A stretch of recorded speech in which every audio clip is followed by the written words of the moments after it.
आरंभ होईछि सेवा पक्ष। सेप्टेम्बर 17 रु अक्टोबर मास 2 तारिख पर्यंत यही पक्ष पालन हेब। यही अवसर में भद्रक जिलार एक पेड़ माँ के नाम द्वितीय संस्करण आरंभ होईछि।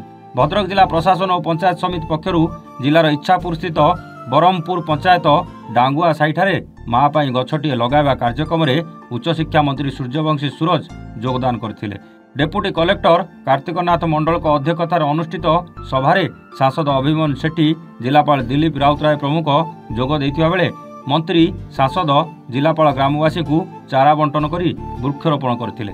स्वच्छ भारत अभियान में मंत्री सांसद जिलापाल जोगदे सफाई कार्य करथिले। मान्यवर मंत्री कहिछन जे माँ पाई गछटिए लगाइबा सह एहा बंचाइबा पाई प्रयास करिबा। आज सेवा पक्षर शुभारंभ सेप्टेम्बर 17 रु अक्टोबर 2 जाए ए पक्ष पालन हेब। ए पक्षरे ओडिशा सरकार निष्पत्ति नहीं आज दिन में 75 लाख गछ लगेगा एवं ये 75 लाख गछ ओडिशा रे लागिबो।